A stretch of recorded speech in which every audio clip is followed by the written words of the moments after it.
Can a shed, yes, shed, really change men's lives? In the world of mental health empowerment, men's sheds are a very big deal. Join me and my guest for today, Charlie Bethel, as we explore how sheds can be the change that makes the difference to turn the tide on suicide rates among men.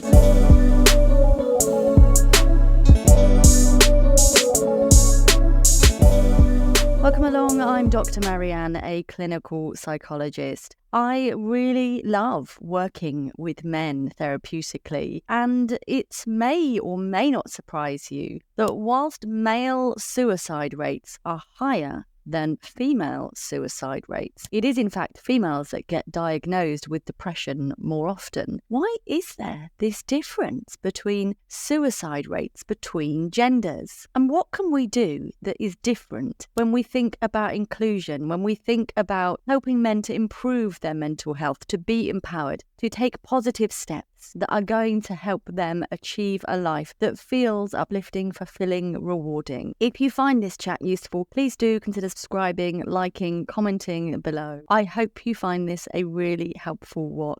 Hi, Charlie. Welcome along to the podcast. Thank you so much for taking the time to talk with me. Thank you. Thank you for inviting me.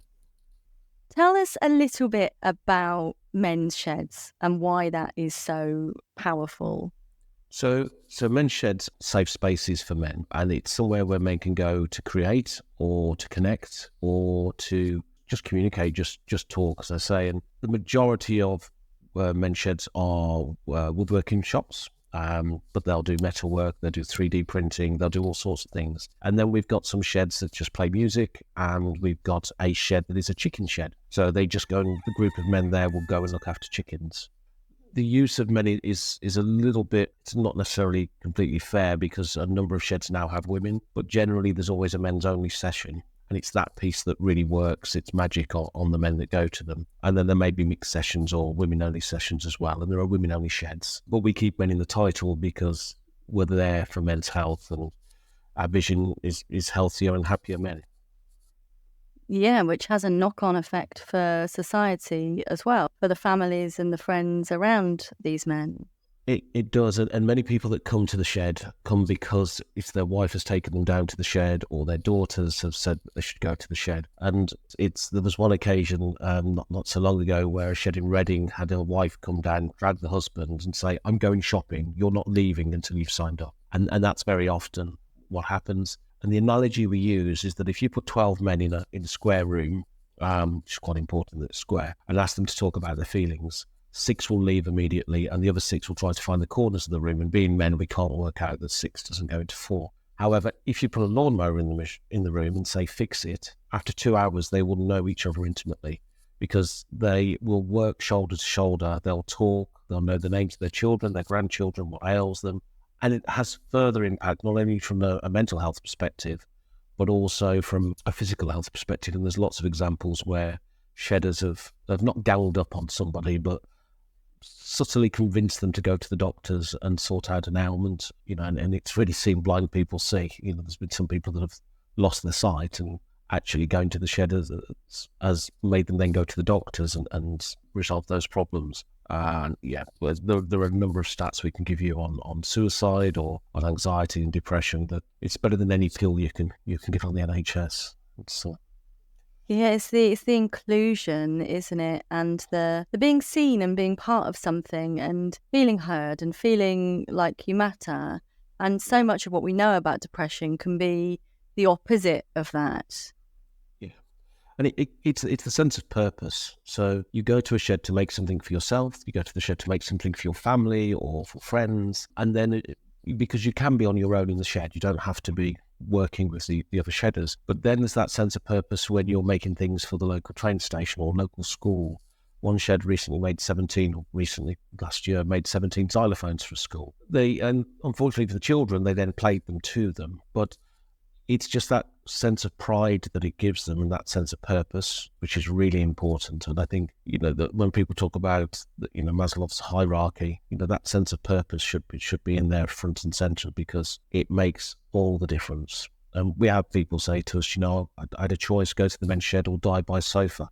And it genuinely is that. And there was one guy from Redcar. This was in the newspaper, and if, you've got to bear in mind we're talking about men here, so them actually opening up and telling these stories afterwards is a huge step, and shows how safe they feel. One guy was going to the sea to end his life, and on the way there he bumped into somebody who started talking to him about the men's shed. He was really enthusiastic, didn't know why this guy was walking down this path. The guy turned around, went to see the shed with him, and he hasn't gone back since.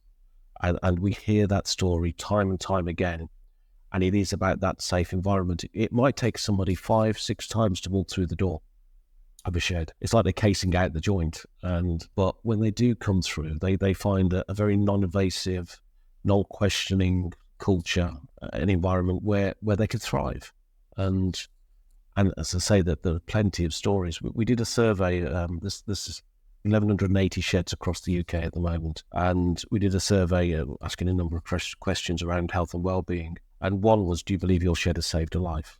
And 25% said yes. There was 178 replies, so quite a reasonable chunk. 25% said yes, and 14% said yes, we believe so.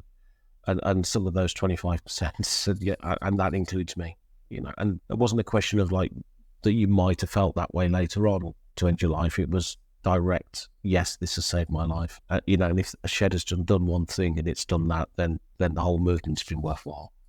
Absolutely. It's incredibly powerful stuff. And to get those, those real case study examples, it's obvious, it's just life-changing for people. Does it matter if somebody's never picked up a saw or a chisel or a spanner in their life?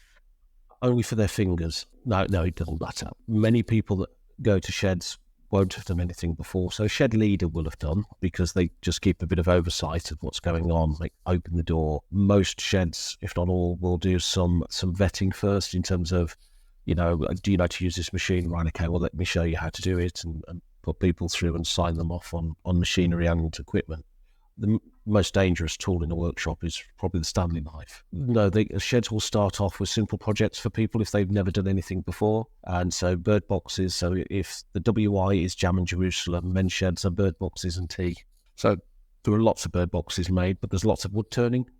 Turn a bowl. It's it's a relatively easy thing to learn. And there are different techniques for people at different levels. And if your hand grip isn't as strong, there's other devices you can use. And some people just go and just have a cup of tea in the shed. They don't actually engage in anything. But they engage in the community. So it doesn't matter. I mean, at the other end, I should say the first shed I ever went to see, there was a lady in there making a bird table, and the nails that were sticking out of this bird table would have impaled a robin from 100 yards. I mean, it was frightening. And my degree was design, so I'm looking at it thinking, do I really want to come and work somewhere like this or for a charity like this? But the joy that she had and the joy that the other shedders had seeing her create that was just immeasurable. I mean, that was fantastic. And then at the other end of the scale, you see people making friezes for the backs of churches, so wooden carvings, and you see the most incredible pieces of art and design that are created, and trains for the Father Christmas sleighs. When he lands and he has to go around the local streets, that they create those for him. It's a huge range of things that they can create. But you start one nail at a time. There's only one person I've seen in the shed not be able to use a tool. It'd probably be too political for me to say that was the former Prime Minister visiting one. So, but the shedders really do help bring on other people. It's a non-competitive environment. They leave egos at the door generally.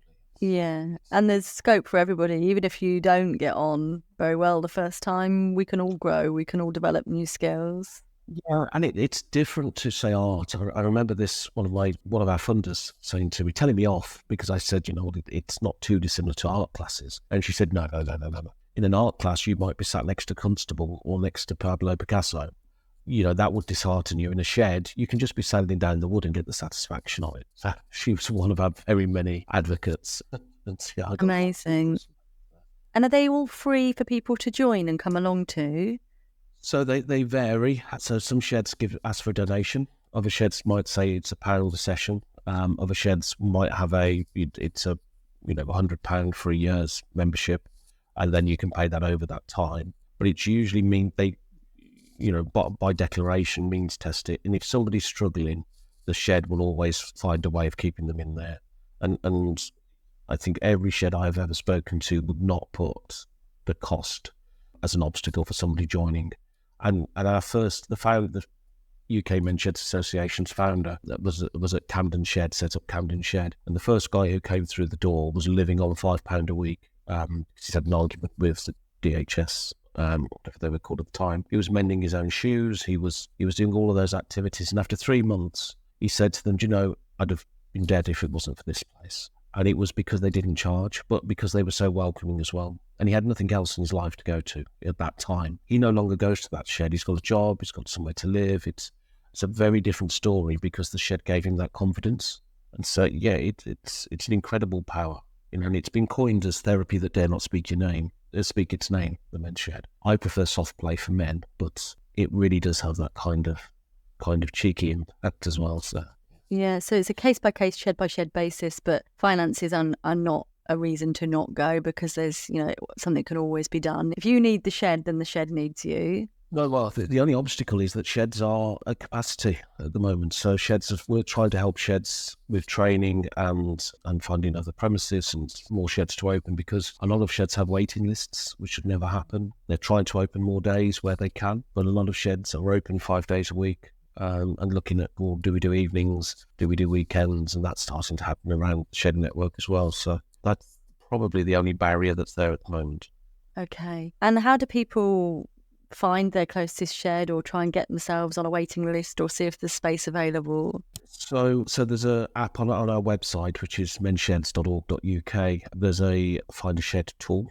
You type in your postcode. You remember to click search, which is always my issue when I do it. And then it comes up with all the local sheds. And it will have their contact details, whether that's a phone number or an email address. But also, if there isn't a shed in your area, we're there to try and help create more sheds. But sheds need to be created by the men and women in their local community because then it becomes sustainable. There are a number of shed projects where somebody sets up a shed and pays for somebody to run it. They're not very sustainable. And even if they've lasted 10 years, they then just collapse. And we're seeing this quite a lot now. Whereas if you build it from that community and, we help to do that, you see a very strong, sustainable shed with all the income that it needs to continue to exist and to develop. And some sheds have got over 200 members. Well, it really does sound like you're changing lives. And if people are touched by this and want to donate to the Men's Sheds Association, can they? Yes, again on our website, there is an opportunity to do that or just to email in and speak to us, particularly if that function's broken again. But yeah, no, they could do that. But just give us a call and find out more about us and what we're doing. So there may be some local sheds that you want to support. And are Men's Sheds on social media? Can people follow you on socials? Yes, we're on all of the things that are on social media, which I don't know how to use. But yes, we're on LinkedIn, Twitter, Instagram. Thank you so much for your time and for everything that you and your organisation do to support men and, in fact, women in men's sheds. Thank you, Marianne. Thank you.